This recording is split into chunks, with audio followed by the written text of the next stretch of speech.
We are passionate people. If you weren't passionate, you probably wouldn't be listening to this podcast. And passionate people get excited. And when I get excited, sometimes I want to do all the things. I want to do everything at once. I don't want to leave anything out. I want to have all the experiences. And usually that works out for me. Life can be great like that. And often it can be exhausting. And sometimes I screw stuff up because I'm trying to do too much at the same time. Today's episode is about how to build your regeneratively minded cannabis farm with balance. It's about building your soil without blowing up the farm. It's about staying busy without going crazy. And it's about building a sustainable future without being your own bully. If you want to learn about cannabis health, cultivation, and technique efficiently and with good cheer, I encourage you to subscribe to our newsletter. We'll send you new podcast episodes as they come out, delivered right to your inbox, along with commentary on a couple of the most important news items from the week and videos too. Don't rely on social media to let you know when a new episode is published. Sign up for the updates to make sure you don't miss an episode. Also, we're giving away very cool prizes to folks who are signed up to receive the newsletter. This month's giveaway sponsor is Fish Poop brand Fish Poop. Fish Poop fertilizer feeds plants and microbes and improves soil structure with rich organic matter. It contains available nutrients for the quick feed and undigested organic material for slow release with a wealth of beneficial organisms. 5 lucky winners will receive a whole gallon of fish poop along with some fish poop swag. So go to shapingfire.com to sign up for the newsletter and be entered into this month's and all future newsletter prize drawings. Also, it is true that I've been away for a minute. Thanks for the messages from the folks who were checking on me.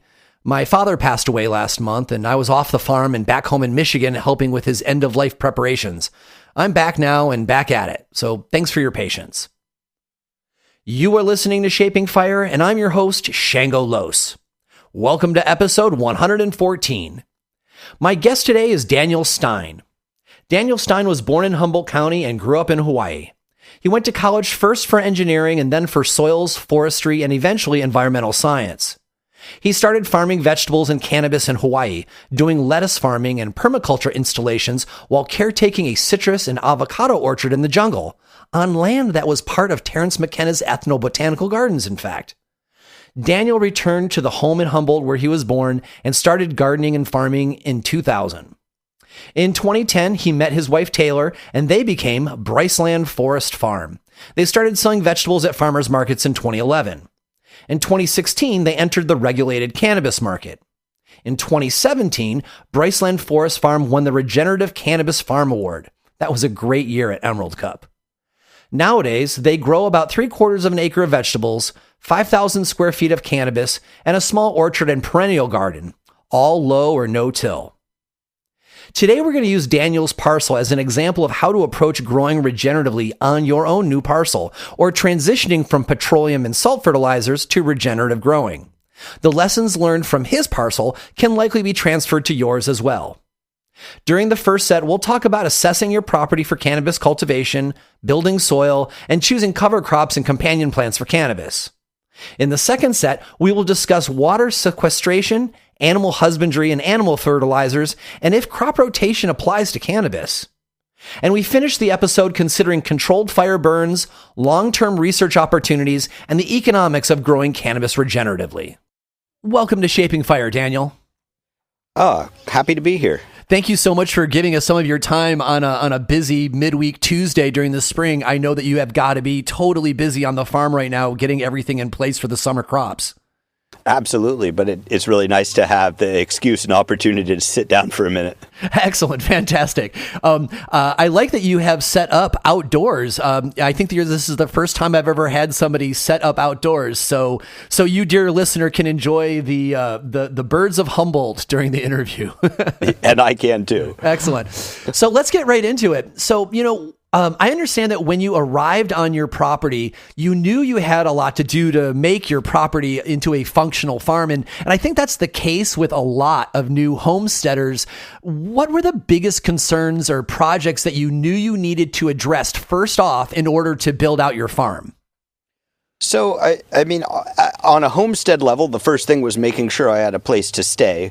But on the land level, the property had been unmaintained for quite a long time. So in terms of gardening, the first thing I had to do is re-clear the space. We're in a forest environment, and the forest had re-encroached a lot of tree seedlings, Himalaya blackberry, whitethorn, various plants that had re-encroached on historic garden spaces. So my first order of business was to get to clearing, some burning, some chipping. When I could borrow a chipper, I had very little resources at the time.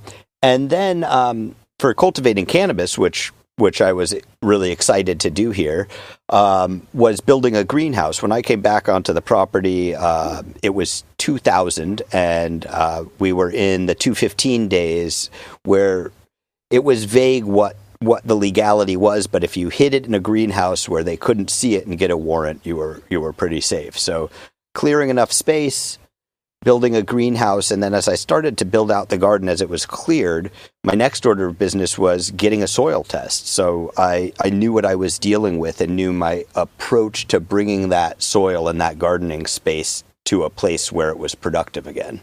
Right on. I want to hit on a couple of those. Let's start with the clearing. So I don't have a big parcel. My farm is pretty small. It's actually more like a homestead with a big garden. And, I know that when it gets right down to it, if I want to clear something and if I want it to stay clear, I need to clear it down to the roots. It sounds like you've done a lot of clearing for people who are new to their property and they need to clear things, like Scotch broom where I live, which is absolutely heinous. Did you learn any tricks about clearing that you would recommend to somebody who is new at clearing? Do it while you're young.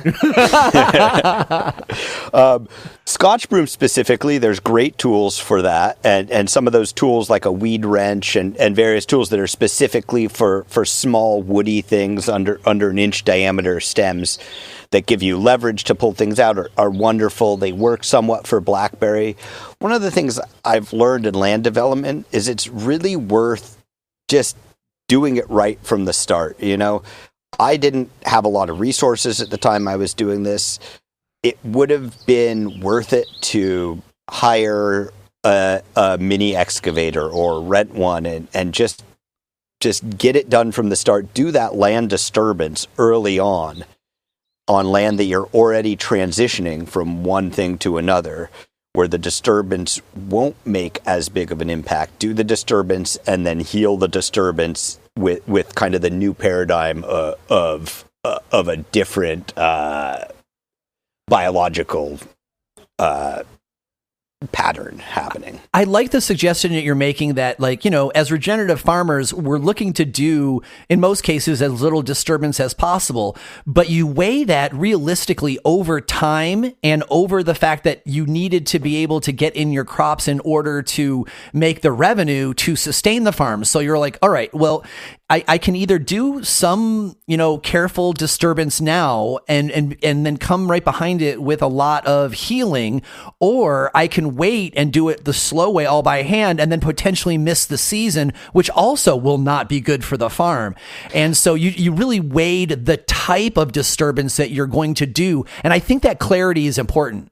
Well, and even in the long term, like there's the heavy-handed disturbance of bringing machinery onto the land. But then if you have, say, small diameter, a foot to 18-inch diameter trees, and you don't get the roots out, you will be coming back in with a chainsaw, depending on the species of trees, and burning fuel and using oil again and again and again to keep that held back. So it's like, more upfront and then the lack of disturbance or a continuous disturbance to maintain that project. Your experience of getting on the property and then first off needing to get a greenhouse going that's a pretty typical experience. And I've talked to different farmers, and I enjoy hearing how they decided where to place their greenhouse, because on some properties it's obvious, right? You put it in the one place that gets the most sun. But if you've got things like seasonal sun changes, or sun is available everywhere on the property, there can be a lot of competing reasons of placement. How did you come to the decision of where to put your greenhouse? Well, I would have loved to have been on the land for 5 years before I made any infrastructure commitments, to kind of see the pattern of things.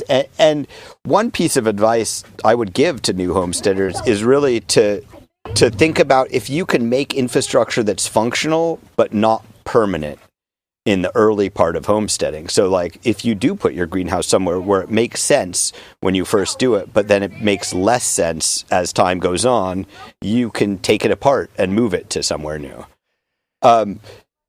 But yeah, I've seen a lot of land development, especially around cannabis growing, make mistakes as far as that desire to get in your cash crop in the first season makes you rush and make kind of the decisions that you can pull off rather than the decisions you want to see in the long term. And there's no way around that to some extent.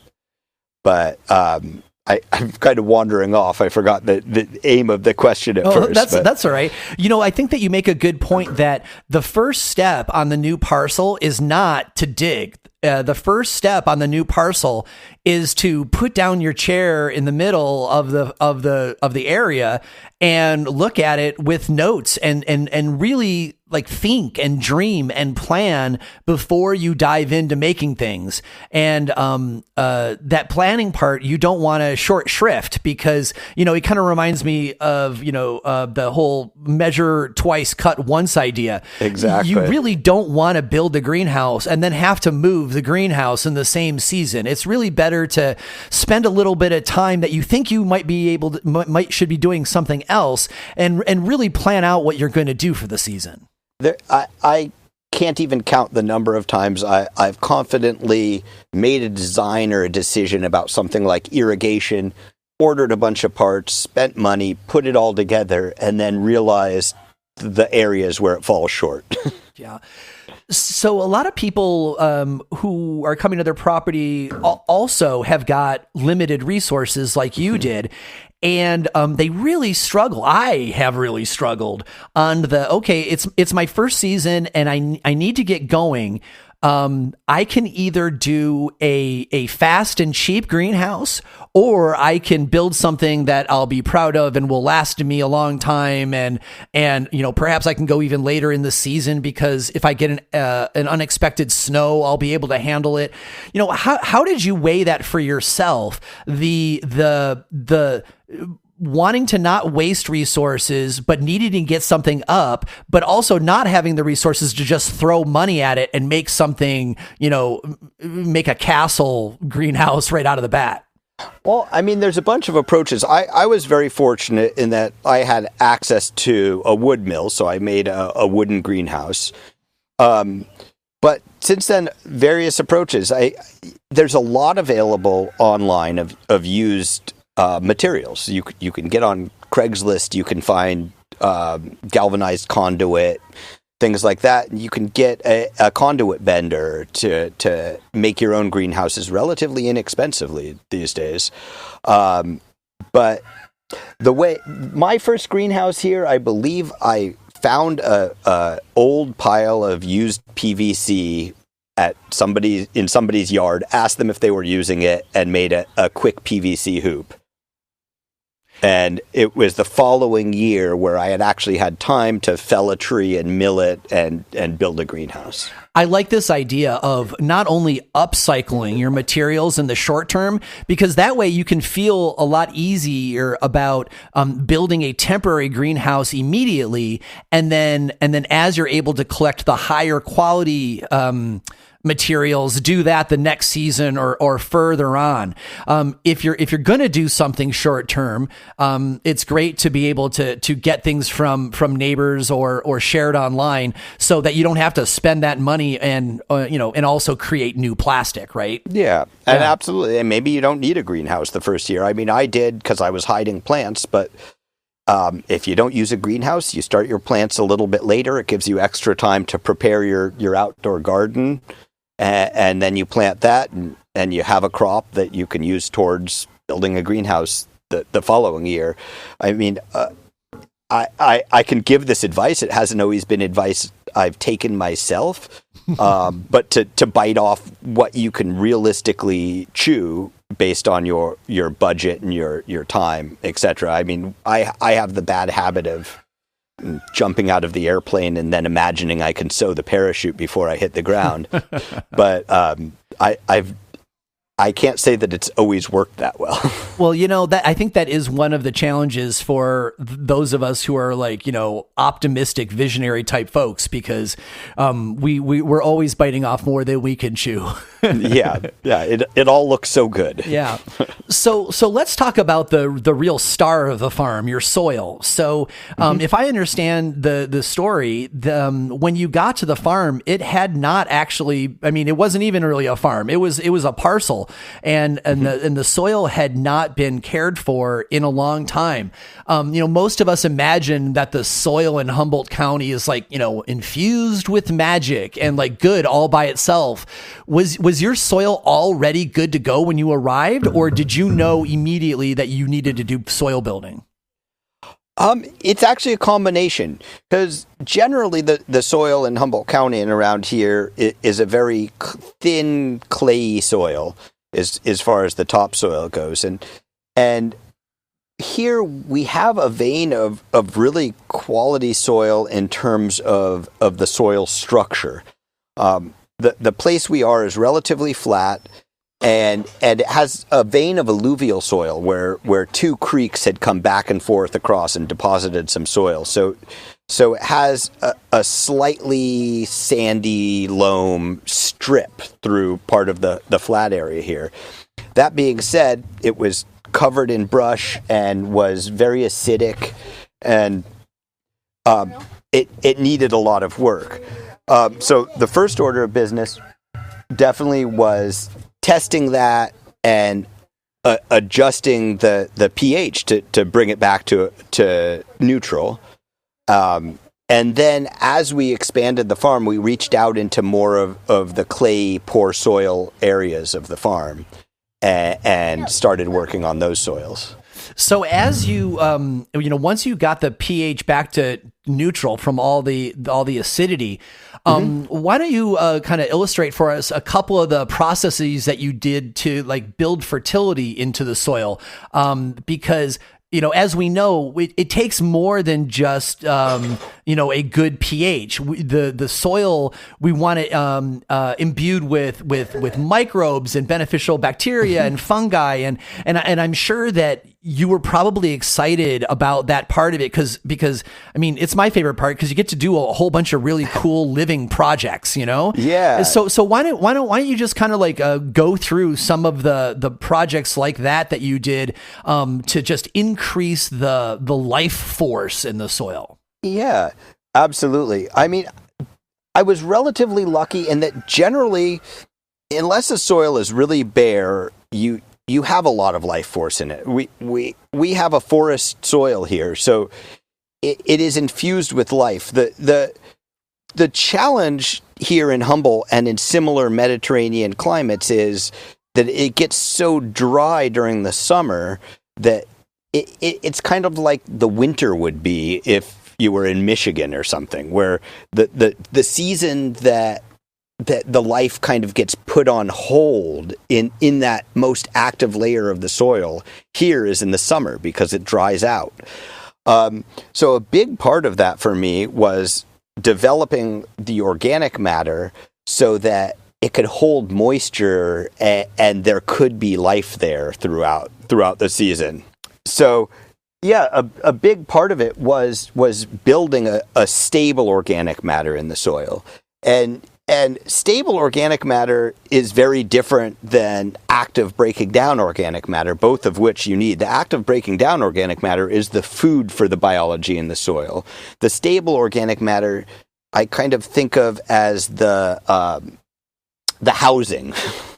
It's the buffer, it's the well that your plants can draw from, and the place, the pantry, if you will. So that is a relatively slow process. One of the early ways I started putting stable organic matter into the soil, and this is when I had a much smaller garden, the farm didn't come until later, was through biochar. I was doing a lot of burning here on the property and learning how to, as I did fire safety work and thinning in the forest, learning how to make burn piles in a way that preserved a lot of the charcoal, then soaking that in like a worm casting tea and then putting that in the soil. So then you have this repository of moisture holding and nutrient holding within the soil.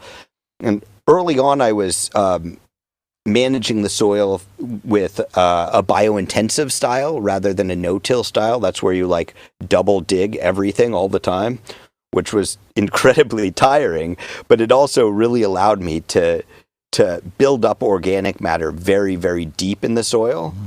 I hadn't heard of no-till yet. I was really excited when I discovered that about a decade later. You're like, oh, I'm already doing that. I'm like, I don't have to dig everything every year. At that point, I was digging with a shovel and a fork to be able to do the same kind of a thing of like keeping soil structure while aerating.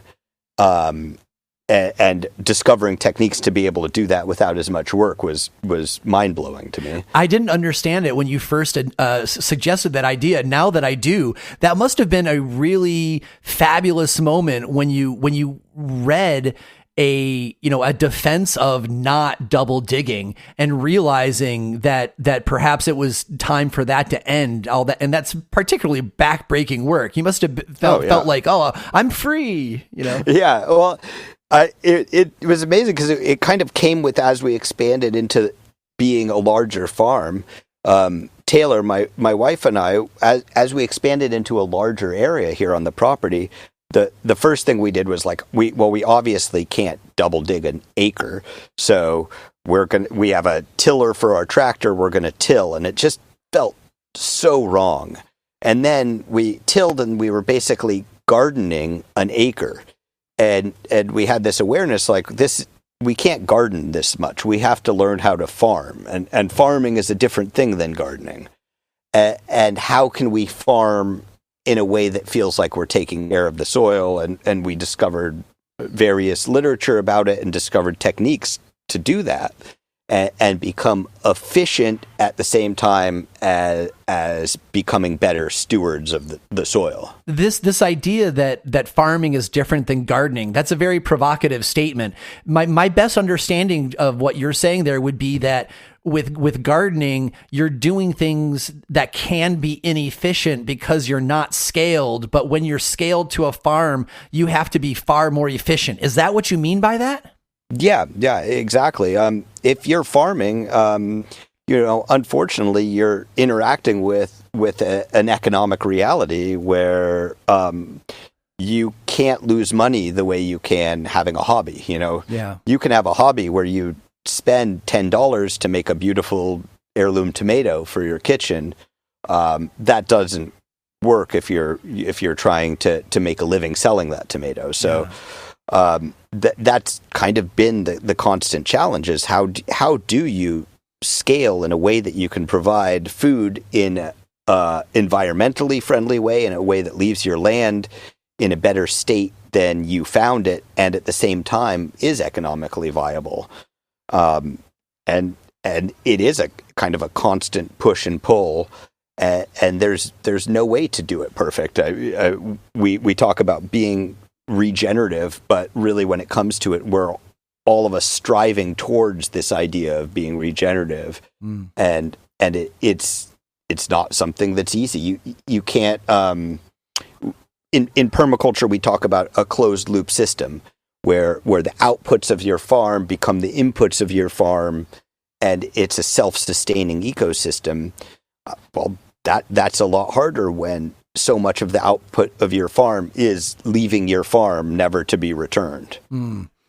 So when you were describing how you were double digging until you learned about no-till, because while that's an ancient process, it's relatively new to trending again, I guess I'll say.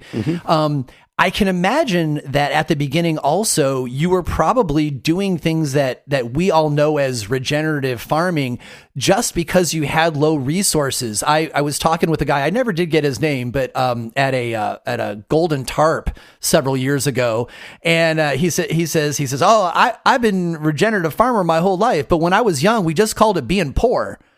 And because like he was focused on using the materials that are on the property, and because he couldn't afford, the fertilizers that you'd get from town. In the same way, I want to ask you, like, you described how you wanted to both increase the microbe life, but then also increase the, what we're going to call housing or structure that protects and gives, a place for those microbes to I want to use the word procreate, but that's not scientifically accurate, but make more, incubate them. And so what were some of the natural inputs that you found, on the parcel or nearby that you could wildcraft and put to work in your soil building it? Well, early on in building the soil, I didn't really have the awareness of wildcrafting inputs. I think that kind of the Jadam KNF kind of input awareness came to us maybe 10 years ago. Early on, I had a lot of wood chips. I wasn't doing hugel building with large wood, partly because I had really nice soil and I didn't feel like I needed to put wood in the lower profile of it to make that work. But what I did have is a lot of wood chips for doing mulching. And although I didn't have animals myself early on, besides chickens for eggs, and that manure went back onto the farm, I did have friends and neighbors who had cows and horses and goats, and was able to put a lot of organic matter in the form of manure and wood chips from the area onto the soil. And I mean, that really is like the input you want is organic matter, especially in a place like Humboldt. The flip side of what we were talking about earlier about the dry season being a time when microbes kind of go dormant if the soil isn't kept moist and there's not good moisture holding capacity. The flip side of it is the wet season here is 80 plus inches of rain during the year. So if you don't hold those nutrients somehow, they wash out all of the soluble nutrients. So some of the biggest issues for us over the years have always been like, how do we create nitrogen? How do we hold nitrogen? How do we find sulfur? How do we hold sulfur? And some of the micronutrients and minerals, things that wash out of the soil here, just aren't there unless you find ways to put them in and to hold them. And over the course of gardening here, the single largest way that we've found to build soil is through wintertime cover cropping. And it just is incredible how much soil you can build, because the winter here, when we're not able to grow crops, is 4 to 6 months of the year. So you're actually growing a full crop during that wintertime season entirely just to put back into the soil. And once you start doing the no-till version of it, you're not just putting it back on the top, but all of the roots of those cover crops get to stay where they are in the pathways in the soil that they've opened up, that becomes a porous structure of the soil.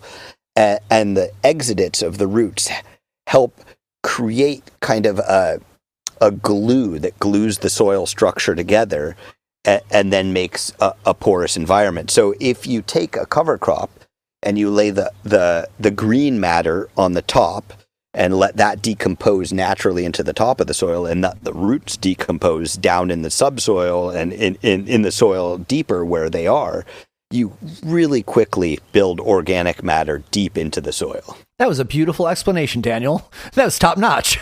Yeah, I mean, the engine for all of it, right? The engine for organic matter is photosynthesis, and you need to take advantage of the photosynthesis potential on your garden soil all the time. And it's either you're taking photosynthesis from another area in the form of straw or hay or wood chips or even animal manure from animals that have eaten that and bringing it to you, or you're creating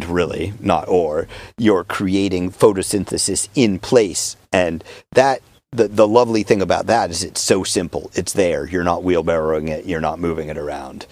And you can have it be nitrogen fixing so that it also creates fertility. That's great. So I want to hit one more topic, or it's actually the same topic, but I want to ask you one more question before we go to the first commercial, which is, what the specific overwinter cover crop is going to be different depending on what part of the country that we live in. So everybody's going to have their own local plant that tends to work best for them.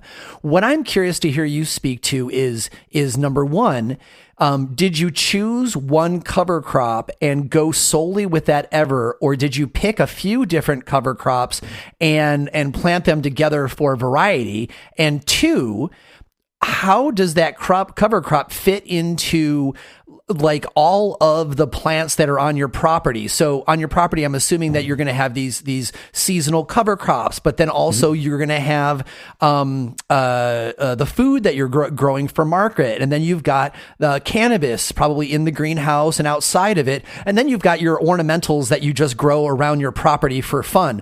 We all know as regenerative farmers that these plants are all interacting with each other at a biological level, even if they're not planted right next to each other. I'd like to kind of like hear about like what was the melody for the different types of plants that you chose for the farm as you settled in and figured out what was going to be best for the farm. Mm-hmm. I mean, we have a number of different management strategies that we have developed and are developing and will change over time for different goals. How we manage beds for cannabis is very different than how we manage beds for lettuce. And, the big factors are the crop that you're growing. Is it a quick turnaround? Does it suffer from competition from weeds, or does it do fine with that? And again, like you just said, how does it interact with the plants around it? So, in our perennial gardens, we just do a lot of deep mulch. We have a variety of plants, both for beauty that we like, for medicinal use for ourselves, for beneficial insects. And then the cannabis is kind of somewhere in between a perennial garden and an annual garden. Cannabis is such a long-lived annual. It really plays well with perennials. And the way we manage that tends to be an in-between where we grow a cover crop, but we manage it through crimping and mulch, and the edge of the cannabis beds has a perennial garden of sorts, and that garden tends to entirely be beneficials for insects that are predator insects for cannabis, or trap crops or things like that. And then the annual vegetable production, depending on the crop that's going to be in an area, gets a different management technique and needs longer to transition from the wintertime cover crop to being a very clean, blank, bare slate bed that we can use seeders or transplanting tools on. And what I've really found that I like in terms of cover crop is doing a cover crop mix. And you can find a mix that works for your environment and works for your needs. But we actually buy a pre-mixed cover crop that is a combination of fava, vetch, peas, and oats. And what I like about that is there's an inherent intelligence to plants and their interaction with their environment, and you find different expressions of what germinates and what thrives in different beds. In beds that tend to be low in nitrogen, after a year of growing the crop you've had on it, the legumes in that cover crop mix really thrive. In beds that have a lot of nitrogen, the grass really thrives, and it's able to grow a lot before the heaviness of the winter rains comes and hold a lot of that nutrient in its structure, versus the legumes, which are building nutrient through its relationship in its roots. So having a mix of cover crop really helps it thrive in whichever environment you put it in, and that changes year to year. It's not something I've been able to wrap my head around, predicting what will do well in which area at which time. The one aspect we're starting to discover in the cannabis zones, especially where we use crimping as a technique to integrate cover crop, is that there's a benefit if you're using crimping as a technique to having cover crops that come into flower at the same time, because crimping as a technique really depends on timing. If you crimp while a plant is in its most vigorous growth time, it's going to grow right through that, push its way through the mulch you put on top of it and continue growing. Versus if you cover crop right when a plant's putting all of its energy into flowering but hasn't produced seeds yet, it tends to actually be killed by the crimping technique and start its decomposition process. And so the cover crop mix we've been using, which we've still used this season, the oats flower at a later time than the vetch and the fava beans, so the oats continue to grow. Or if I were to wait for the oats to flower, the fava and the vetch will have already seeded. And that could be a benefit, and I know farmers who are effectively using already seeded cover crop and dry farming somewhat, so if you aren't overhead watering, say if you have your irrigation under where you crimp your cover crop, so that after you do your cover crop, it kind of dries out and becomes mulch. You can have a fully seeded cover crop, let it dry out and become mulch. Your irrigation lines are under it, and then when you get fall rains, it causes that to germinate again, and you're already planted in cover crop. Oh, that's nice. Yeah, and that's theoretical. I've heard some really amazing farmers talk about that, but I have not tried that. You really got to nail that. You really got to nail that timing. You just got to nail that, and getting it to reseed and all of that. It's something I'd love to experiment with at some point, but haven't gotten to yet. As it is, I'm now looking for an earlier flowering grass that I can mix in with my vetch and my fava beans to have them at least come into fruition at the same time for effective crimping. You know, one thing that is underlying this philosophy that you just shared is that when you're just establishing your farm as regenerative, whether or not you just got the parcel or if you're switching from petroleum farming to regenerative farming, sometimes the first few years as you're getting your legs under you, it's okay to use the same kind of like off the shelf, like cover crop mixes and other things where you don't have to reinvent the wheel. Like you don't have to be inventing all new farming techniques your first couple of years. There's reasons why some of these seed mixes and other tools are things that everybody uses. And so just, go ahead and follow the crowd on some of this stuff until you get established and you can really fine tune it for your own particular parcel. Well, and it goes back to that biting off more than you can chew. I mean, right. I often still use cover crop mixes because I don't have the time to wrap my head around every aspect of the farm. And farmers are doing it, especially now. There's so many small farms out there. There is so much thought being put into this, and therefore there are a lot of products out there that are made by farmers with the thought of helping farmers, and especially like in the tool realm and things like that. There's a lot available. You don't need to do it all yourself. You couldn't, even if you tried. And part of learning to farm was learning to focus on what we're good at and to let other people do what they're good at and be collaborative about it. Right on. That's good. Those are good words of advice. So, all right. So let's take a short break and be right back. You're listening to Shaping Fire, and my guest today is regenerative farmer Daniel Stein. And without these advertisers, Shaping Fire would not happen. So please support them and let them know you heard them on Shaping Fire. Revenue is tight for cannabis businesses right now. There is no question about it. And when revenue tightens, businesses need to spend smarter on advertising. Instead of throwing obscene money at hanging your company's logo from the rafters at your next convention, perhaps consider placing commercials on Shaping Fire. And if you are a very small business, there is simply no better bang for your buck than commercials on Shaping Fire, especially if your products are for regeneratively minded cultivators.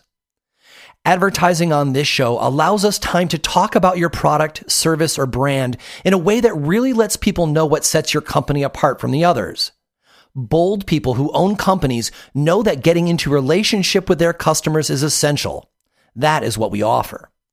We will explain your service or product, what sets it apart as desirable, and help our audience get in contact with you. It's pretty simple, really. Advertising does not have to be all whiz-bang, smoke, and mirrors. Nowadays, I find that people prefer just to be spoken to calmly, accurately, and with good intentions. If you want to make your own commercial spot, you can do that too. With a commercial on Shaping Fire, you'll reach your customers in the privacy of their headphones right now, and will continue to reach new listeners as they explore the Shaping Fire back catalog of episodes again and again for years. A spot on Shaping Fire costs less than a postcard per person, and the Shaping Fire audience is full of smart cannabis enthusiasts, cultivators, and entrepreneurs who are always curious to learn. And right now in the new year, we are booking the few open spots we have for the rest of 2024. I'd love for you to be one of our new advertisers. Do yourself a solid and contact us today for rates on podcast and Instagram advertising. Email hotspot@shapingfire.com to find out more. Fish Poop brand fertilizer is an all-natural fish poop concentrate with nothing added. Real fish poop is extraordinarily complex. Not only are you adding the nitrogen, phosphorus, and potassium your plants need to build mass, transport nutrients, and enhance flavor, but fish waste is also packed with biological activity and micronutrients. When you add fish poop to your irrigation water, you are adding life force, probiotics, and active microbes. These microorganisms include a wealth of various bacteria and protozoa which further enhance nutrient availability for the plants. Because plants are limited by the absence of any essential micronutrient, these trace nutrients are the difference between having a decent garden and having a garden that makes you feel really proud of your efforts. Fish poop is a naturally complete solution that fills in the cracks in your fertilizer program to ensure you offer your garden a broad base of nutrients. Not all fish poop is created equally. Most products with added fish waste don't reveal their sources or lab results. Fish Poop brand Fish Poop, however, generates their own fish waste as a byproduct of their organic aquaponics cannabis farm where they raise ornamental koi and tilapia. You are even invited to tour their farm in person or on their YouTube channel to look for yourself. This sort of transparency is wildly rare in the fertilizer market. The folks behind Fish Poop are also lifelong medical cannabis producers who have deep connections in the community, donate more product than they sell, and support cannabis prisoner, veteran, and patient collectives and charities. To get your bottle of pure fish poop, go to fishpoop.com. And to see their entire line of cannabis products, go to ounceofhope.com. That's Fish Poop, brand Fish Poop. This message is for folks who grow cannabis. I'm talking to home growers, patients, and commercial growers too. I'm probably talking to you. When you plan out your next growing cycle, be sure to check out Humboldt CSI Seeds at humboldtcsi.com. Caleb Inspecta and his family have lived in Humboldt County for over 100 years. For the last 40 years, 3 generations of his family have cultivated extraordinary Sensimilla cannabis in Humboldt, Mendocino, and Trinity counties. Because of his lineage and the hard-earned experience that comes from growing up, smoking and sifting large populations of cannabis plants in Northern California, the seeds you'll cop from CSI will be winning genetics based on longtime heavy hitters and updated and resifted to bring out new and exotic traits and better yields. Go ahead and ask around. Caleb, also known as Inspecta and Pirates of the Emerald Triangle, is a breeder's breeder. He reaches way back and works with significant strains, recreating them in new and interesting ways that you'll love as a toker and a grower, as well as offering you some surprises that will delight serious seed traders and cultivators. Humboldt CSI goes a further step and selfs all these chemovars so you know all the seeds will be female. These are not experimental feminized seeds. Humboldt CSI releases some of the best female seeds available anywhere, and it will show in your garden. Folks grew quite a bit of CSI Humboldt genetics last year here on Vashon Island, and everyone was pleased. The patients had beautiful female plants and didn't have to cull half of their garden as males. The folks growing for the fun of getting high grew colorful flowers with exceptional bag appeal and great highs. And breeders had 7 out of 7 females in a pack, which gave them a lot of phenotypic choices. Take a moment right now and visit HumboldtCSI.com. You'll find an up-to-date menu of both feminized and regular lines, along with photos and descriptions. That's HumboldtCSI.com. Welcome back. You are listening to Shaping Fire. I'm your host, Shango Los, and my guest today is regenerative farmer Daniel Stein. So before the break, we were talking about the initial things to do, or at least considerations, as you are setting up your farm to become regenerative, whether you are post-petroleum or if it's just your first time on the property. Now, one of the things that Daniel hit on was that, if you're building up all this soil, you don't want it all to get washed away. And so that's what we're going to start with. Daniel, water retention is really important, across the country, but especially where you live, because you, like we have this drought portion of the summer, and there's lots of laws rurally about what you can and can't do with water. And if you find yourself without water and you're far out, like you are off grid, it's not like you can just turn on the faucet and then suddenly there it is. Absolutely. And you also mentioned that, not only do you want to retain the water, but you also need to control the flow of water so that the water doesn't take away all the nutrients that you're putting in all this effort building into the soil. So I'd like you to talk through, let's, for certain, use your property as example, but I'd like you to talk about it more theoretically so it applies to many people's farms. Talk about water retention, meaning how you can sequester the water on your property, strategies to do that so the water stays. And then second, how you control the flow so that it doesn't wash all the good hard work you've done away. Yeah, well, there's a number of strategies, and it really depends on your individual situation, needs, and what you're going for your farm. I mean, the answer to so many of the issues is organic matter. Organic matter is how you can hold water like a sponge. It's how you can hold nutrients. It's how you can buffer high rainfall, high water events. It's the answer to so much when it comes to farming. And then in terms of water flow, if your site doesn't get enough water retention throughout the season, the main thing you want to do is get more water to it. And so doing things like swales where you slow down the water coming across your property and get it to go into your system, help that. And that's, in my environment, that's not something I've ever really had to do. With 80 inches of rain, everything that can get saturated gets saturated without the help of bringing more water into it. And as a matter of fact, doing swales is something you have to be careful about, because if you super saturate areas, you could deal with landslides if it's in the wrong kind of an area. Mm-hmm. We do use some of those techniques, less about retaining water and more about slowing water down in areas that we have plantings that can uptake some of those nutrients that would flow out with water.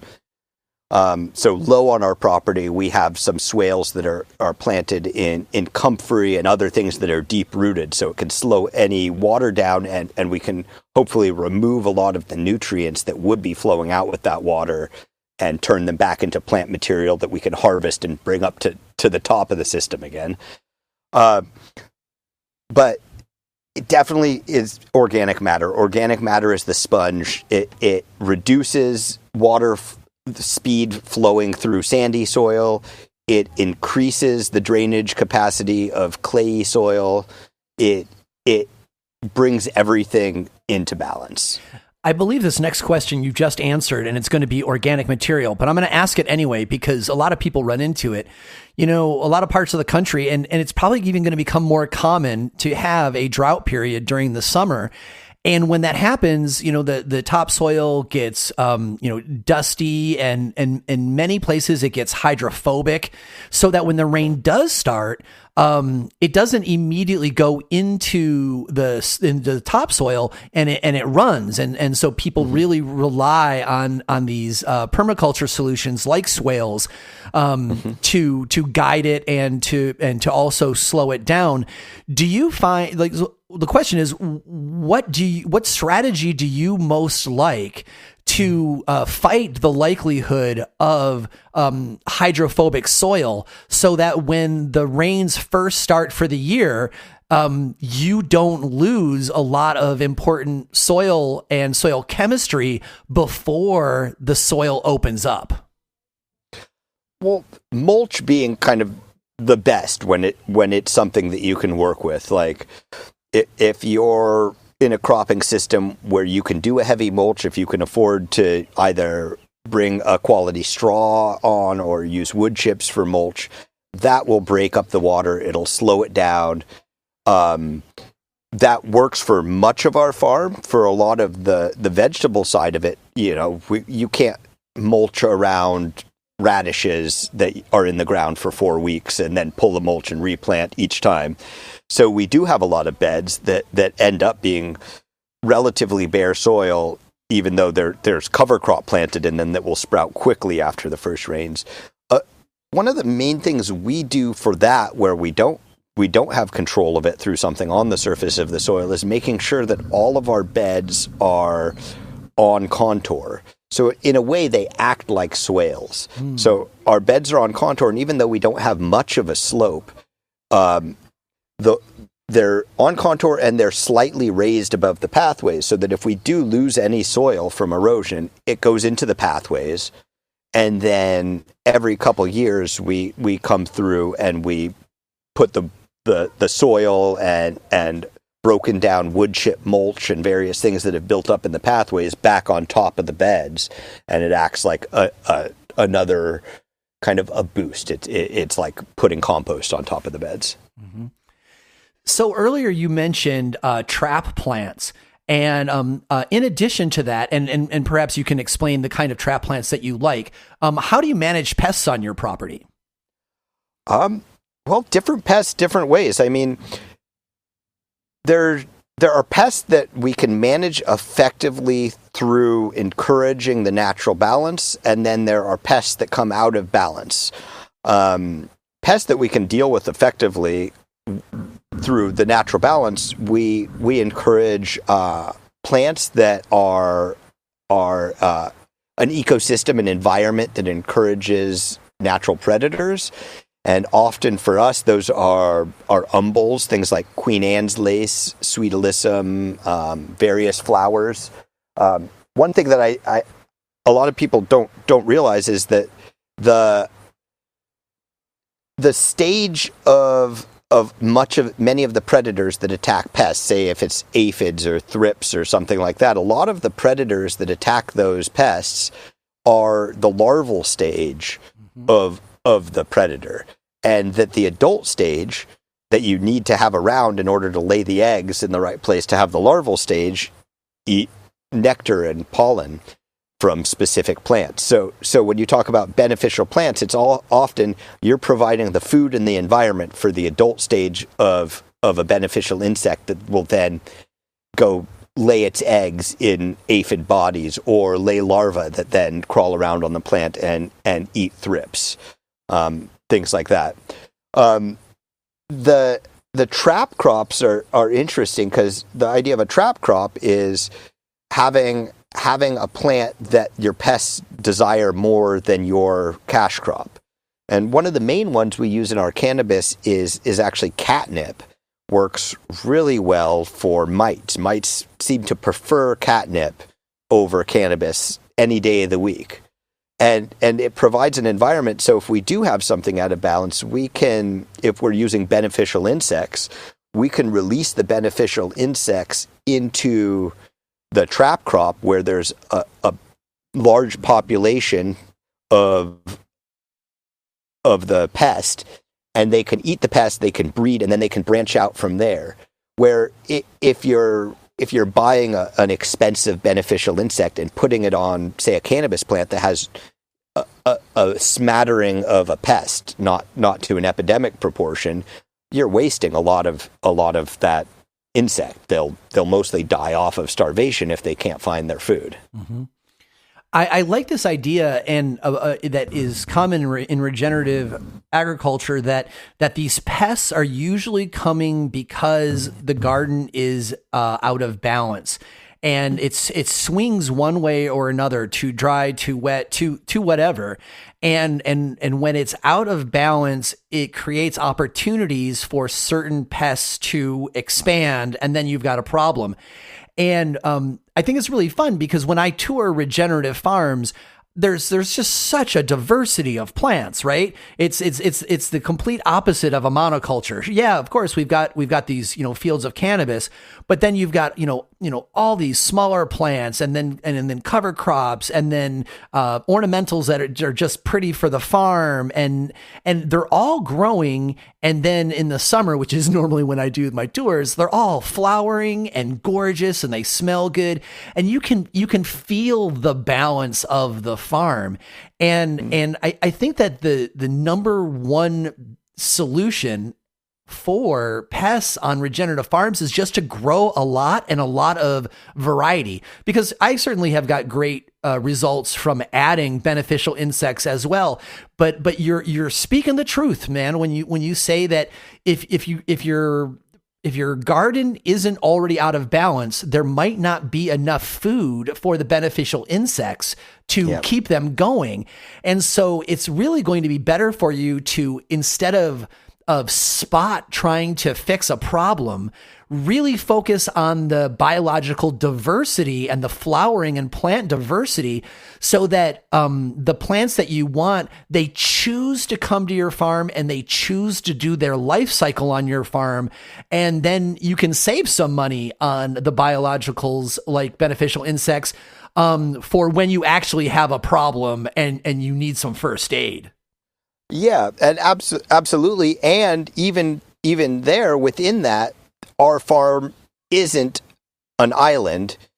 It is in a greater environment. And so as we've seen more proliferation of large cannabis farms, as we've had to move towards using clones, things like that, more pests become an issue. Like the hemp aphid did not exist for us in any way many years ago, and never would have if we didn't have some large cannabis farms in our area that proliferated them. And that particular pest poses a unique problem, because the way our environment is bringing that pest into balance is through a number of predators, but one of the primary ones is the Surfit fly or hover fly. And they're those little things that kind of look like bees, but they're shaped like flies, if you've ever seen them. For sure. And they're wonderful. The issue is that the hemp aphid comes late in the season, during budding often, or early budding, and the Surfit flies follow them. And the way the Surfit fly feeds on the aphid is by laying eggs, which hatch and develop into larvae, which then crawl around or squirm around. They kind of look like maggots and eat aphids and aphid eggs. Now, the issue with that is it is bringing it into balance, and it is getting rid of the aphids. Oftentimes, there's no aphids left on plants where the surfit flies have worked, but they also leave eggs and larvae inside of buds. So the most extreme version of this is a number of years ago, I knew of a jar brand, and the surfit fly larva will remain dormant at certain temperatures, but then develop at room temperature over the course of 2 weeks. So there was a jarred brand that had organic regenerative cannabis in it, and because it was organic and there were aphids, there was surfit fly larvae that had, once it was put on the shelf in the dispensary at room temperature, had hatched and become flies inside of the jar. Oh, which what a really terrible... makes for bad branding. Yeah, that's a really bad brand experience for sure. So that particular balance does not work for us. We can't encourage surfit flies as the answer for aphids, even though our natural environment wants that to be the balance. So we do have to work with beneficial insects to control the aphids early on, so that we don't have what is essentially a beneficial insect hurt the quality of our flower down the line. Wow, that's really thoughtful. Not only so the aphids are the original pest, and the surfit flies are the original beneficial. But due to the nature of the surfit flies actually becomes a pest because of their larvae in the flowers. And so actually you need a third party outside beneficial insect that will take out the aphids before the aphids get so significant that they attract the surfit flies. Yeah. And so we do introduce green lacewing, which are natural here, but never seem to build up enough of a natural population fast enough to deal with the hemp aphid, which doesn't exist here naturally, along with cannabis, which also doesn't exist here naturally. So it makes sense that it is sometimes hard for the natural system to come into balance with these essentially exotic plants. The lacewing isn't able to build up a population quick enough to deal with just the incredibly rapid rate at which hemp aphids proliferate. Wow. So, and hemp aphids do, like, it comes to variety. There's strains that they seem to like, no matter how healthy they are, that there's something about them they like, and there's strains they don't seem to like, and not all. Oftentimes there is an imbalance in the farm that causes a pest to like something, but there's oftentimes pests that do really well attacking plants, and it might not be that the plant's out of balance. It might just be that plant has not developed with a resistance to that particular pest because they haven't known each other long enough. I mean, that makes sense, especially with some of these the newer strains that are like a far cry away from land races. Sometimes they just they just don't have that depth of genetic protection. No, they've never seen the sun, even much less. So they've never been outside of indoor. Yeah. So let's shift gears to animals on the property. So far, you have mentioned chickens as far as animal husbandry goes, and using manures from neighbors' farms. But that was way in the beginning. So now that you are more established, perhaps you have other animals too. But whether the animals are yours or whether you're bringing them from elsewhere, speak a little bit, if you would, to how animal inputs, if you will, whether it's their manure or their body, how those are being incorporated into the cycle on your farm. Yeah, absolutely. Well, I mean, number one, it's the relationship with humans and animals and farming. It all kind of evolved together, right? And the way I see it is animals have developed incredible microbiomes to be able to digest and process raw, rough food and come out with fertilizer, basically. So goats are the primary large animal we have on our farm, and our goats free roam a large area around our homestead. They're not fenced in. Our homestead is fenced, and the goats have everything else. And what they do is they gather food. They go around. They eat a wide variety of food. They come back to the barn 3 times a day, and where they pee and they poop, and they make an incredible compost that we can gather and add to our intentional compost piles every year. And it's another way, besides wood chips, which are very slow to degrade and don't have a lot of nutritive value in terms of macronutrients. It's another way for us to gather biomass from our surrounding area, bring it here onto our farm, and process it into kind of a super fertilizer and an inoculant of microbiology.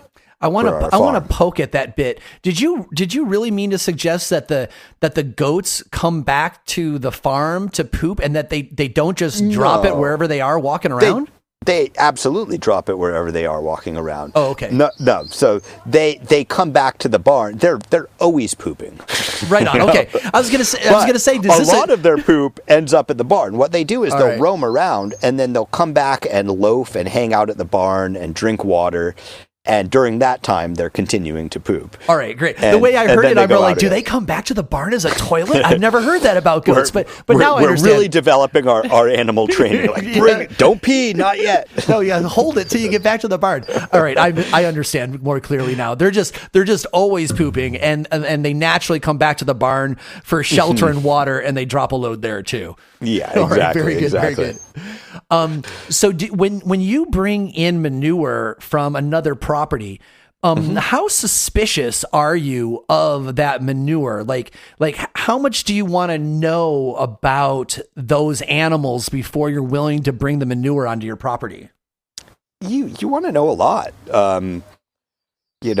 Early on, I brought horse manure on, and there's a couple aspects with horse manure. Horses are basically pets to a lot of people. Most people worm their horses continuously. And so horses, things kind of pass straight through horses. So if somebody's giving their horse wormer, you basically have wormer in the manure. Yeah. So you want to ask those kinds of questions. Are your horses being fed any medication? Another aspect with horse manure is, because things pass through horses, something about the way they process, they don't process a lot of magnesium. So horse manure is high in magnesium. That will build up over time if that's the one manure you're using, and you'll get an imbalance between the calcium and magnesium in your soil. Right now, one of our primary manure inputs is from an organic dairy, where we get probably 40 to 50 yards of dairy manure solids from an organic dairy, which is wonderful. It's great material. One of the challenges with that is that they dust the feeding stalls in the barn. So the way that works is that the cows get milked, they go to a large barn with feeding stalls, and then they go back out to pasture. And while they poop in the feeding stalls, that gets washed into a trough where the solids are separated from the liquids. We get the solids, the liquids get watered back out onto pasture. But they dust down those feeding stalls with wood ash. So now that we've been using that manure for a while, we're starting to see an intense buildup of potassium salts from the wood ash. And so we're having to manage this great biomass that we're able to get at a good price delivered to us, with dealing with potassium toxicity as a potential outcome of that if we don't manage it properly. What does management of that look like? That's a pretty exotic concern for me. It's actually surprisingly common with a lot of heavy compost applications, and especially manure applications. Mm-hmm.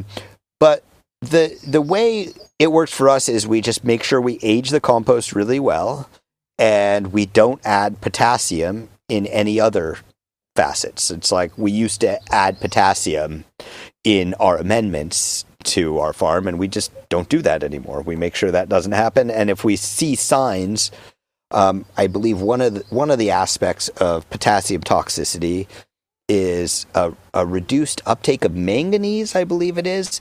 And a reduced uptake of manganese during the first few weeks of a flower cycle on cannabis can cause really small buds, especially at the top. So when you see like larger buds lower down on your flowering stalk, and as it comes towards what should be the nice top cola on a stalk, it kind of flattens out and stops developing into a larger bud. Mm-hmm. That could often be a manganese a lack of manganese, which either could be a potassium toxicity. It also could be the manganese uptake didn't happen because the temperatures were too low for the uptake for that particular strain during its first few weeks of flowering, a few things like that. But it's like paying close attention to what we're seeing on the growing end of it and seeing if we're seeing those effects. Right on. So we've been talking a lot about specifics. I want to pull back our focus for a minute, and kind of give you an opportunity maybe for a little bit of storytelling, because if we go back to, where we are now in talking about your farm and using it as an example farm, you've got very sophisticated and experience rich solutions. Whereas at the beginning of the show, we were talking about your very young and immature farm when you had no money and like doing the best you can with what you've got. And so we know that over the last 25-ish years, your experience has been increasing and the farm's depth has been increasing, and which sets us up for this question.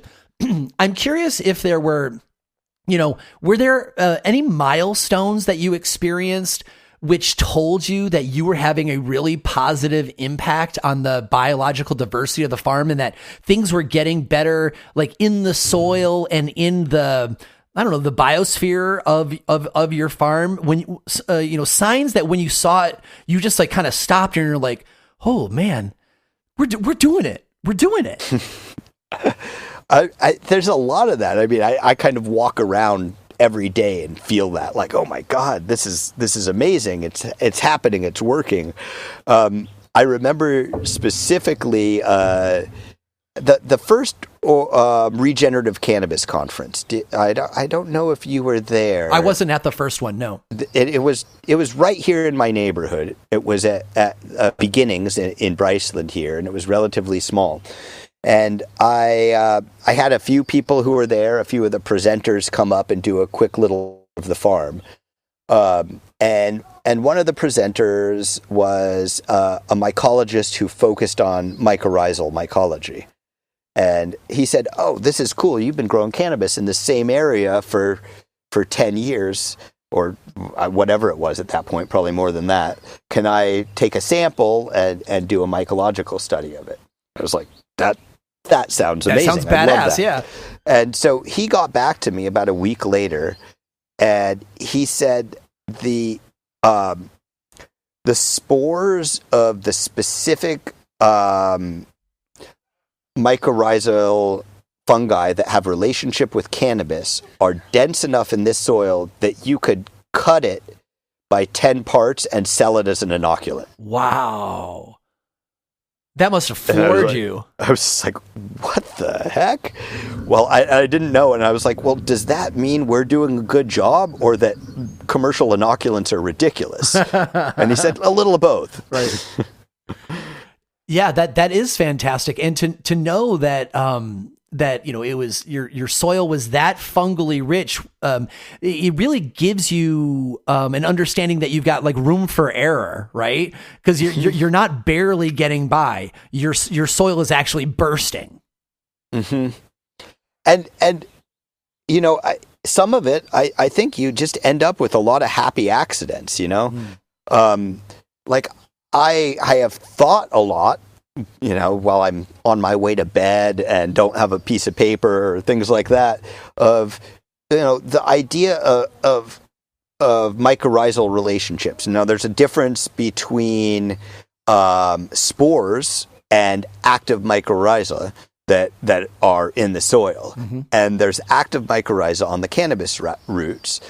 What what makes mycorrhiza go into kind of a suspended state is not having those relationships. So if you go into a winter time where your soil's bare, the mycorrhiza that's alive no longer is. There's spores. Maybe it'll build up again, but it'll take longer to build up again in the spring.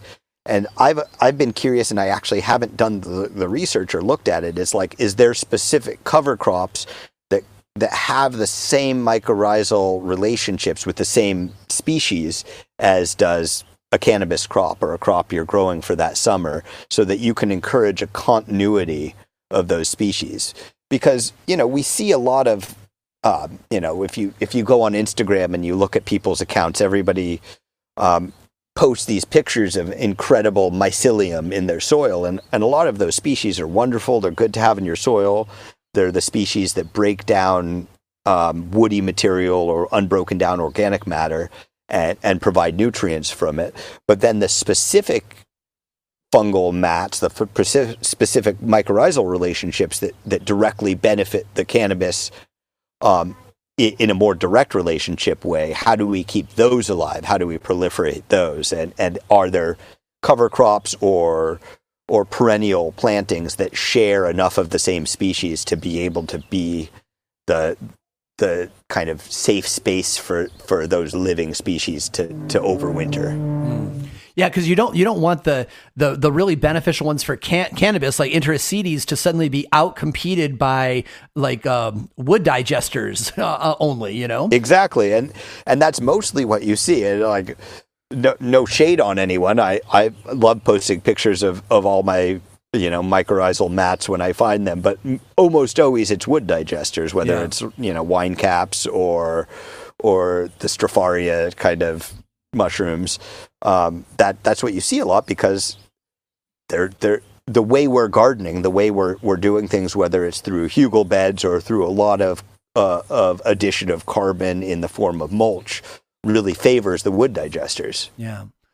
Right on. All right, so let's go ahead and take our second short break. We'll be right back. You are listening to Shaping Fire, and my guest today is regenerative farmer Daniel Stein. You've heard me talk about the award-winning cannabis seeds that come from the analytical breeding program of Seth and Eric Crawford, who founded Oregon CBD Seeds. In fact, Seth was a guest on Shaping Fire in 2020 to talk about triploid genetics. Seth and Eric are now releasing high THC seeds for home growers and farms as Grow the Revolution Seeds at gtrseeds.com. Their high THC seeds are extraordinary in that they will start to flower at 16 and a half hours of daylight instead of the typical 14 and a half hours of daylight. That means in most regions, your plants will start to flower outdoors in the middle of July instead of the middle of August, which means these photoperiod plants finish in September and not October, totally upending the photoperiod seed market. Seth and Eric took their prized early flowering CBG line and bred it to some of the most desired verified genetics out there, including Sour Diesel, Triangle Kush, Wedding Cake, Chem Dog, Skittles, and others. These crosses all express powerful photoperiod terpene profiles and THC, giving you a great high. GTR Seeds has a new THCV line with plants like Double Durban and Gigantor that boast 1-to-1 THC to THCV, and people want that THCV. GTR Seeds are very consistent, true-growing, inbred F1s from stabilized inbred parent lines. These seeds are nearly homogeneous, and the plants should all grow the same. There is only one phenotype in every pack, available as diploids and triploids. Seth and Eric's company is still family-owned, patient and employee-centric, and partially powered by their 2 acres of solar panels. Everyone can purchase these seeds and the entire catalog of Oregon CBD seeds at gtrseeds.com. Go to gtrseeds.com today and choose something revolutionary for your next indoor or outdoor run. After you've caught up on the latest Shaping Fire episodes, do you sometimes wish there was more cannabis education available to learn? Well, we got you. Shaping Fire has a fabulous YouTube channel with content not found on the podcast. When I attend conventions to speak or moderate panels, I always record them and bring the content home for you to watch.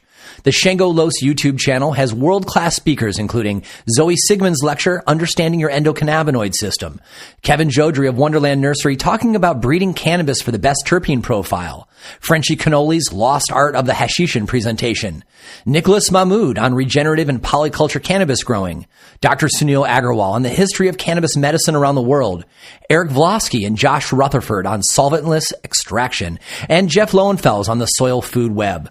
There are several presentations from Dr. Ethan Russo on terpenes and the endocannabinoid system too. While there, be sure to check out the 3 10-part Shaping Fire Sessions series, one with Kevin Jodrey, one with Dr. Ethan Russo, and one with Jeff Lowenfels. And even my own presentations on how to approach finding your dream job in cannabis and why we choose cannabis business even though the risks are so high. As of today, there's over 200 videos that you can check out for free. So go to youtube.com/Shango Los or click on the link in the newsletter. One of the challenges with buying autoflower seeds is that often you'll have as many different phenos as you will have seeds in a pack. That can be fun, sure, but so many varieties in one pack is a sign of an immature seed line that hasn't been worked enough. I prefer my autoflowers to be worked enough that each pheno in the pack really captures the aspects that the breeder was intending. This is why I recommend Gnome Automatics to my friends and listeners who grow automatic flowering cannabis seeds. Gnome Automatic seeds are not just crossed and released. They are painstakingly sifted again and again, tested in a wide range of conditions, and taken to a level of maturity that each plant will be recognizable by its traits. Traits that were hard-earned so that you can have your best growth cycle ever. Over the last 10 years, Gnome Automatics founder Dan Jimmy has become a trusted breeder, and he continues to pour his passion of breeding cannabis into every variety he releases for you to grow. Check out the Gnome Automatics Instagram at gnome_automatics to see the impressive plants folks are growing. You can score Gnome Automatic seeds in feminized or regular at your favorite seed provider listed in the vendor section of their website. Commercial cannabis farms across the country love growing Gnome Automatics because of their consistency from seed to seed, short grow times, THC percentages, and colorful bag appeal. Farms interested in bulk seeds of more than 1,000 should reach out through gnomeautomatics.com. While on the website, be sure to check out the Gnome Automatics shirts and other merch section too. If you want reliable seeds, hand-built from effort, expert selection, and experience, choose Gnome Automatics. Welcome back. You are listening to Shaping Fire. I am your host, Shango Los, and today my guest is regenerative farmer Daniel Stein. So Daniel, during this last section, I want to talk about some macro ideas around land management. And let's start with crop rotation. We talked a lot during the first set about the joy of planning the farm and how that plan can evolve over the years, and that you don't have to do everything the first year. But one of the challenges that people get into is they really kind of fall in love with their farm design and where things go. And so everything has a place. But as regenerative farmers, we also know the benefit that comes from crop rotation. So we're not trying to feed the same crop with the same soil all the time. But gosh, it's really easy to not rotate crops. Different farmers I've spoken to will either rotate, and some will be like, well, I just choose to amend and not rotate. I'd like to hear what your thoughts are. I think my thoughts on this is do what you can. See where rotations are important for you and where they aren't. And sometimes it's self-limiting. For instance, with cannabis, we couldn't rotate because we had such a hard time explaining to the regulatory agencies what crop rotation is, and we didn't feel like redrawing and resubmitting our maps every year. Oh. But what's interesting is that led us to a discovery, which is that I think cannabis likes to grow in the same spot. And when I started thinking about it and imagining cannabis growing in the wild, like a ditchweed, for instance, cannabis produces a ton of seeds that fall right there and regrow right there.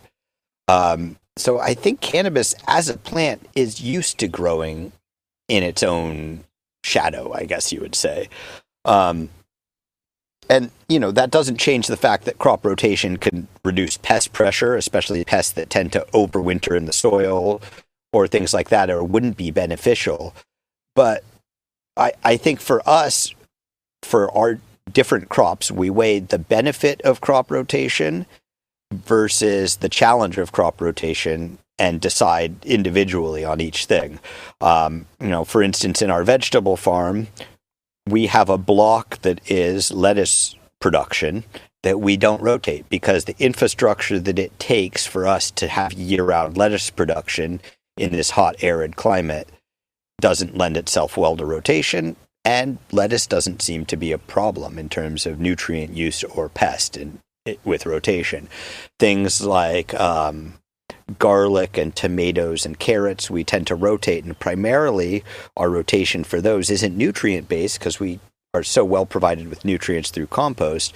Our rotation tends to be what crops do a good job of reducing weed pressure for the next crop that doesn't do well with weed pressure. Like, for instance, carrots might come after zucchini because zucchini reduce the seed bank of weeds in that area, and then carrots can come after them and things like that. So it's one of those things, it's more important to plant stuff and get it in the ground than to get it just right, because at the end of the day, you'd rather have a carrot that's not perfect than not to have any carrots.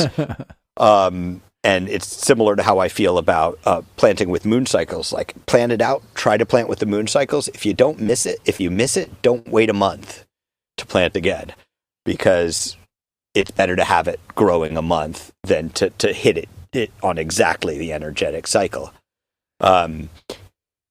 That bit that you said about best.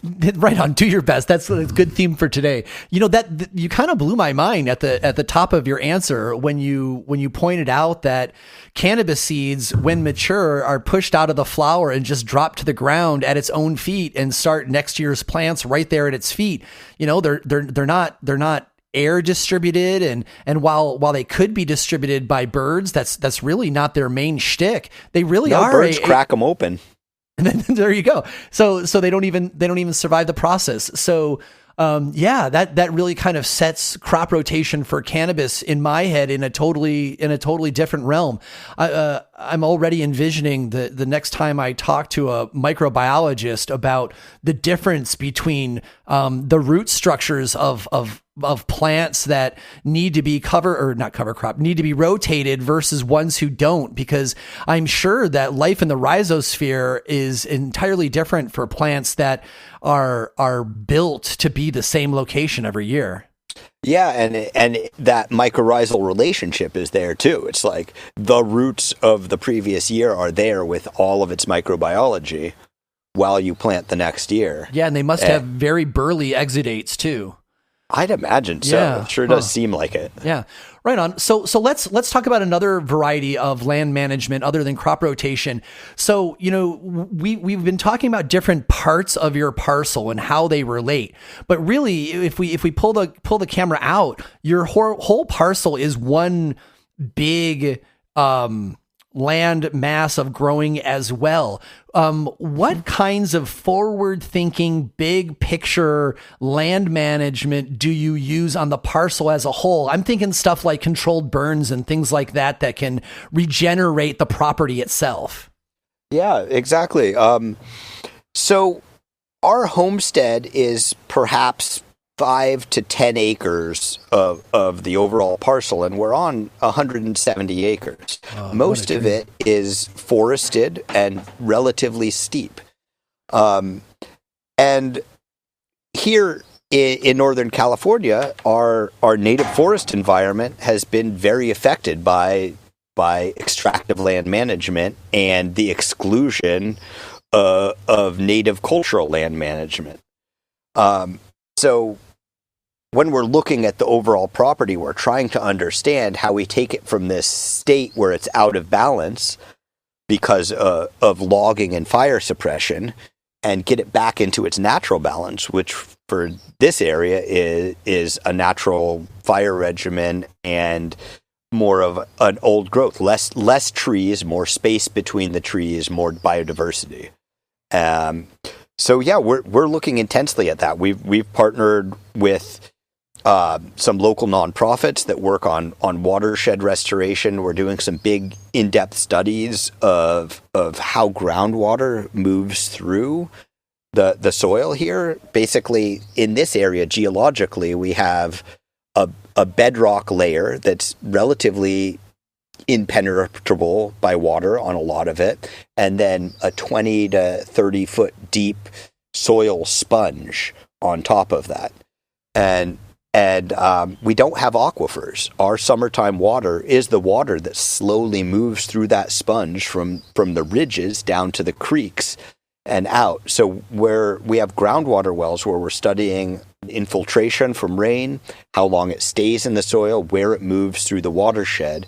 And then we're going to be doing some forest restoration work, thinning and limbing, and just kind of bringing it back into balance forest restoration work we could do in that area, and seeing how that changes the water flow through that watershed. And then moving on, after we get to study that for a couple of years, to doing a prescribed fire in that area and seeing how that affects water infiltration, and does it affect the pH of the groundwater, and how does that change the soil structure, and things like that. So that's kind of the long range, is looking towards how we get this large parcel back to a place where we can manage it through the use of prescribed natural fire, and then also what land management techniques we can use on a closer level. And that's where things like the goats come in. They're kind of like a biological fire, where they consume a lot of the biomass around our area and keep it down. So not only does it get into a better balance, but it keeps us fire safe. We are in a fire prone environment, and because of this out of balance with fire that we have, it is it's very catastrophic when it happens, as we all know. Yeah.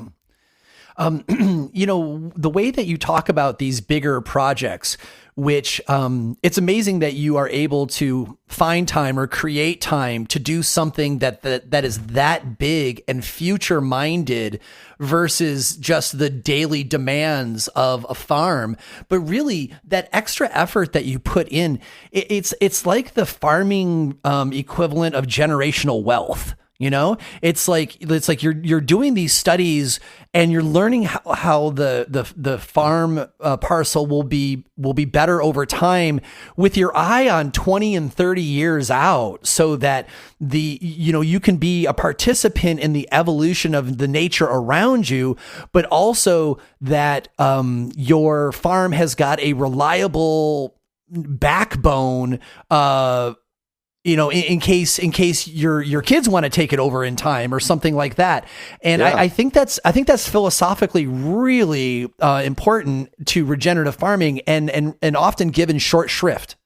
Well, and land ownership is funny. It's like, I'm here now. Maybe my kids will be here. Maybe they won't. But this land will be here either way. And in terms of like time to do this, I'm super fortunate. I have great partnerships. I do some grant writing, but I'm working with local nonprofits that are doing the grant writing, actually doing the work, and I'm just coordinating with them to see that it's happening. Oh, that's great.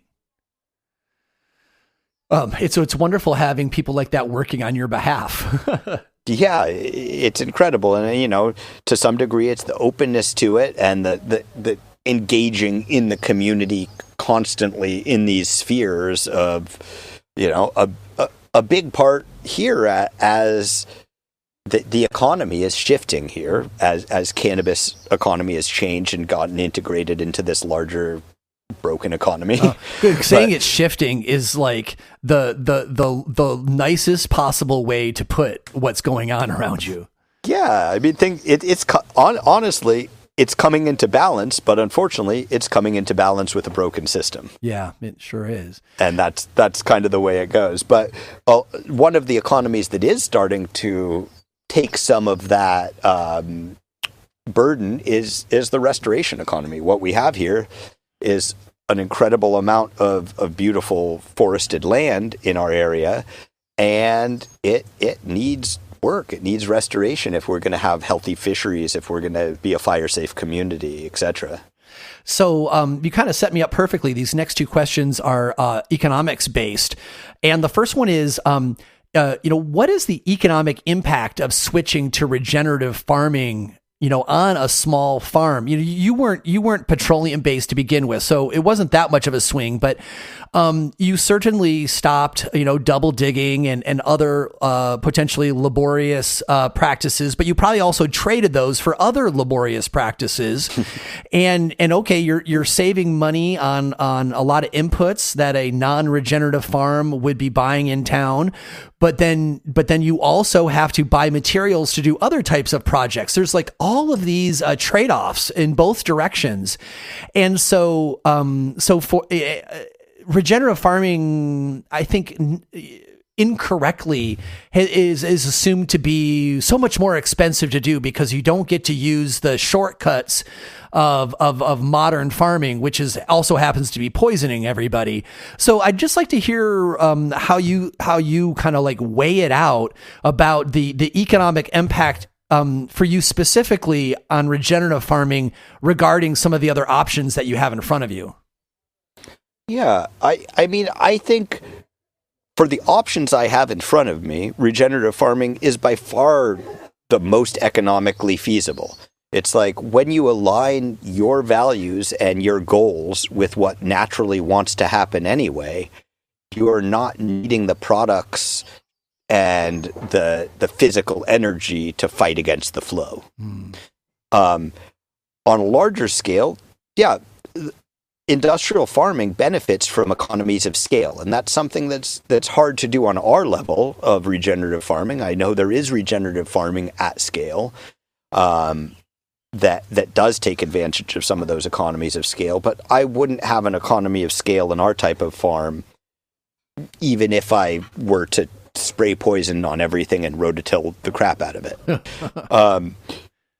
And when it comes down to it, it's like it has to work economically if you're doing it as a business. Otherwise, it doesn't work. But it also has to work. You couldn't pay me enough money to spray poison on my land. I live here. Mm-hmm. So even if that worked economically, it wouldn't work. So you have to draw your boundaries somewhere. And luckily, with regenerative no-till farming, it does work. It is less work to not till. It is less work to not spray poison.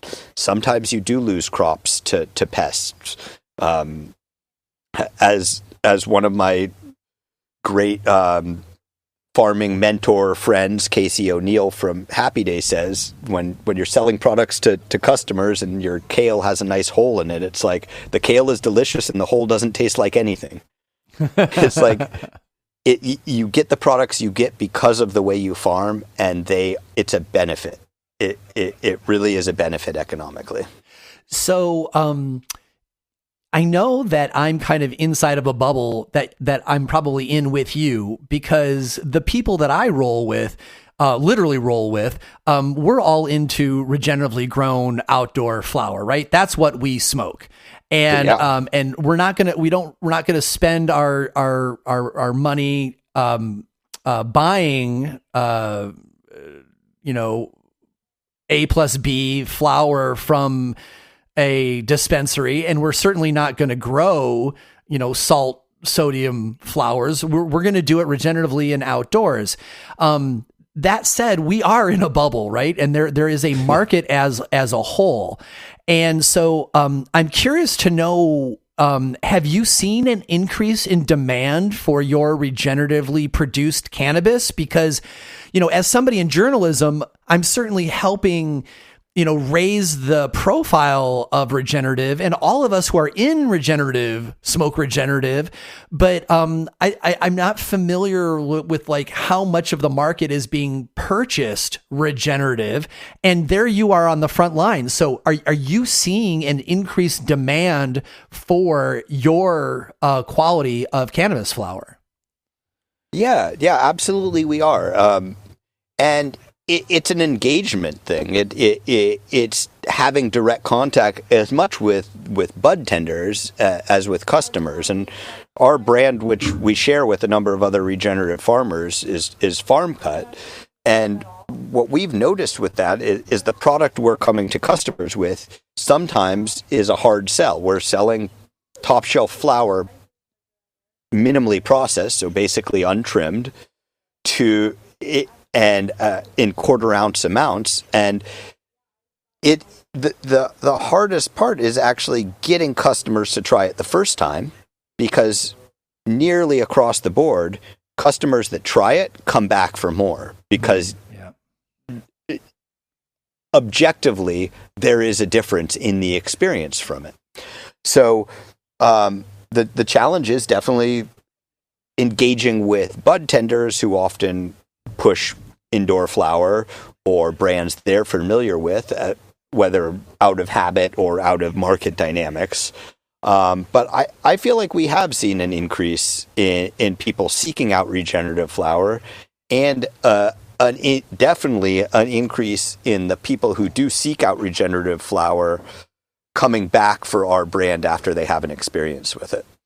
Yeah, the proof really is in the pudding, isn't it? Like after you smoke outdoor that was, carefully grown regeneratively, it really does open up what you think cannabis can be because of the wider terpene profiles and, the burliness in general.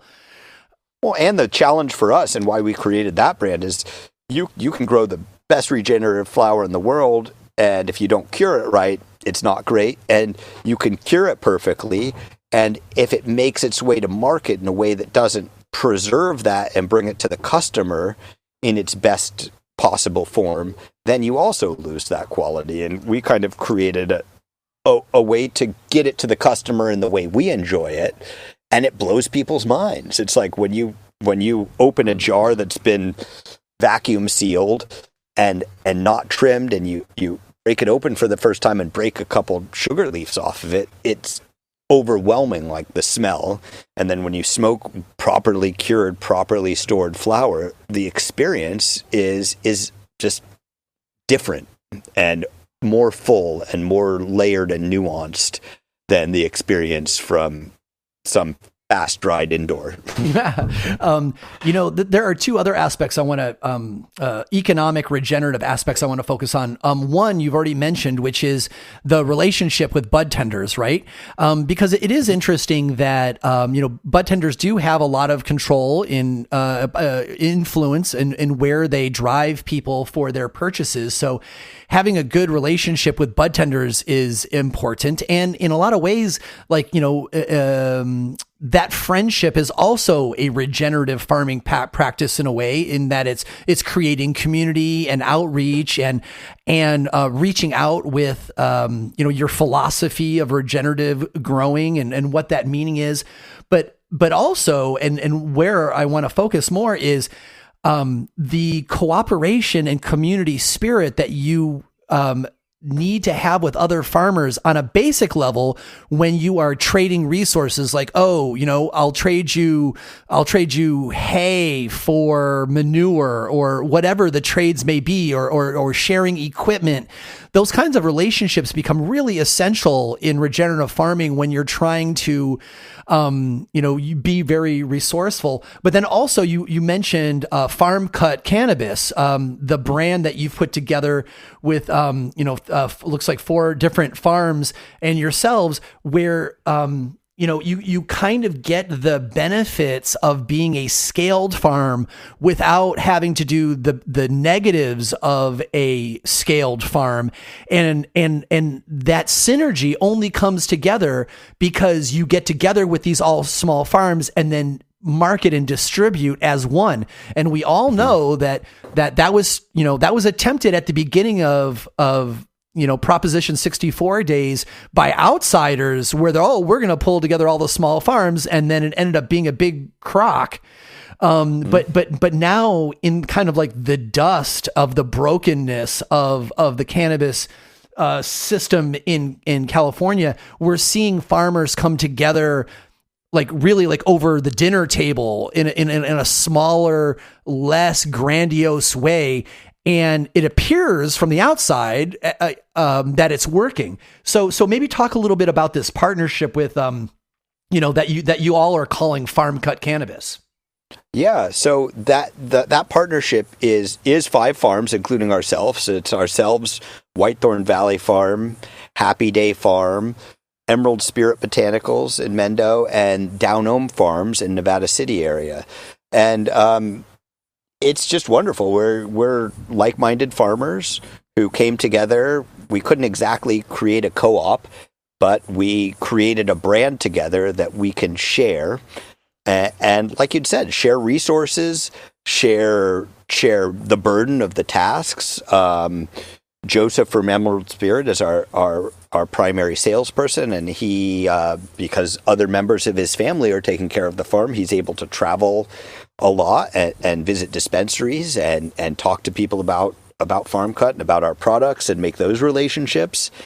And we've played to all of our strengths and been able to develop systems and processes that work for us, whether it's sharing equipment or pooling our resources to be able to say, we have packaging that's a standard mason jar, and we could not find a good child-proof lid for a standard mason jar that didn't have plastic in it. So we were able to create one, to go to a factory and say, we want plant-based child-proof lid for this size jar, and create that and buy packaging in bulk and things like that. And it's heartening. It's in this economic system where it's going towards integration with the kind of dog eat dog venture capitalist world.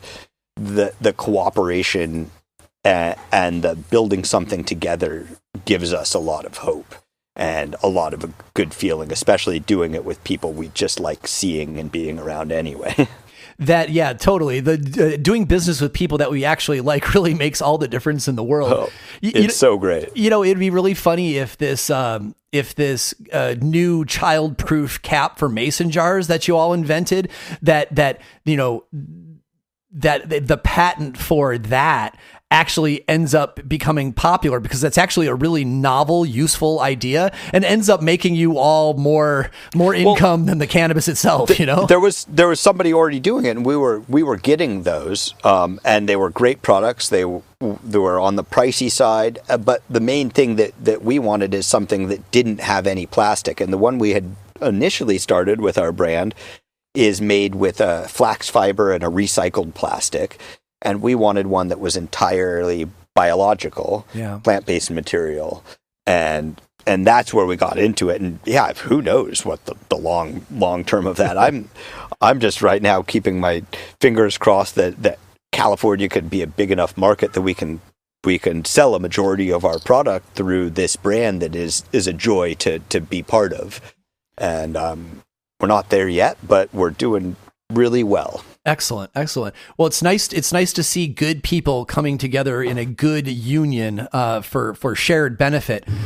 Yeah, it feels great too. I mean, we get such incredibly positive feedback from customers and dispensaries about it, that even just that alone, besides the business aspect, it's like it's a good feeling to know that the thing you put so much energy into creating well and taking care of well is received and acknowledged for being what it is in the world. And also specifically the farms that you have partnered with, I know several of the folks, and like who doesn't want to be in partnership with regenerative farmers who are generally happy-go-lucky people anyway? I probably know Casey the best, and great success to all of it. Exactly. Great success. Yeah.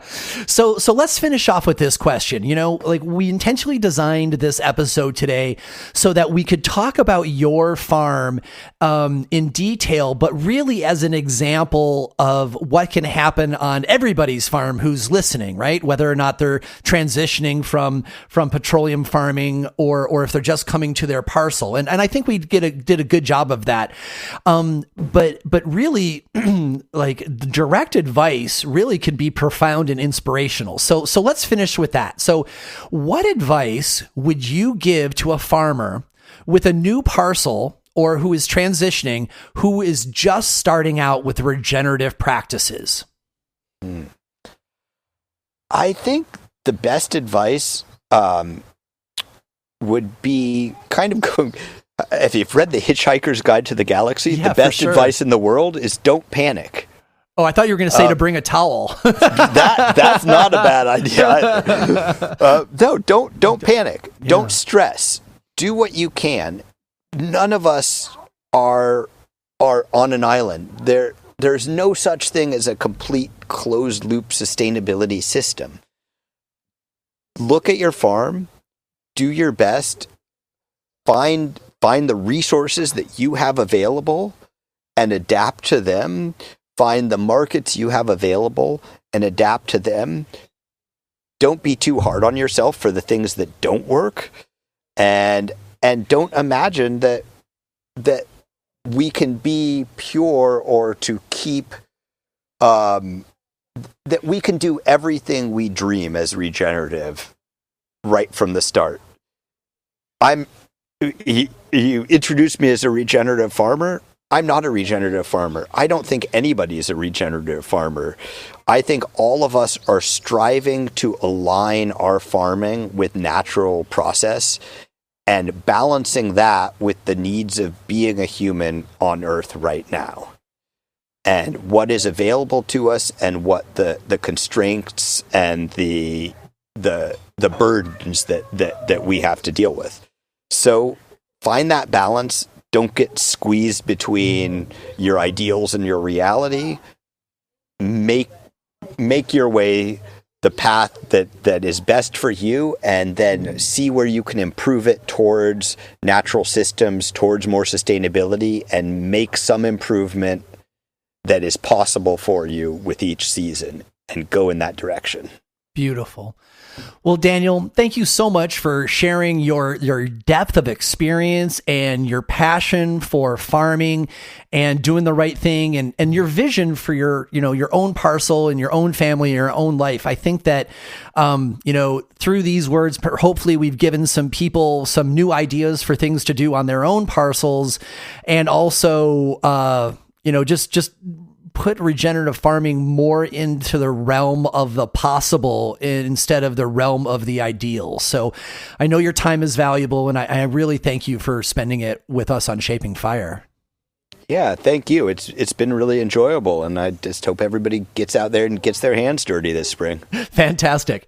Okay, dear listeners, so if you want to know more about Bryceland Forest Farm, where Daniel is owner with his wife Taylor, you can find out that at Bryceland Forest Farm on Instagram, or on their website at brycelandforestfarm.com. And Bryceland is Briceland. And we would love it if you would, if you live in California, if you're traveling there, to stop at your dispensary and buy some farm cut cannabis, their small farm community group. And if you want to follow along with them, you on IG, that's Farm Cut Canna. And on the interwebs, that's farmcutcannabis.com. You can find more episodes of the Shaping Fire podcast and subscribe to the show at shapingfire.com and wherever you get your podcasts. If you enjoyed the show, we'd really appreciate it if you would leave a positive review of the podcast wherever you download. Your review will help others find the show so they can enjoy it too. On the Shaping Fire website, you can also subscribe to the newsletter for insights into the latest cannabis news, exclusive videos, and giveaways. On the Shaping Fire website, you will also find transcripts of today's podcast as well. Be sure to follow on Instagram for all original content not found on the podcast. That's at Shaping Fire and at Shango Los on Instagram. Be sure to check out the Shaping Fire YouTube channel for exclusive interviews, farm tours, and cannabis lectures. Does your company want to reach our national audience of cannabis enthusiasts? Email hotspot@shapingfire.com to find out how. Thanks for listening to Shaping Fire. I've been your host, Shango Los.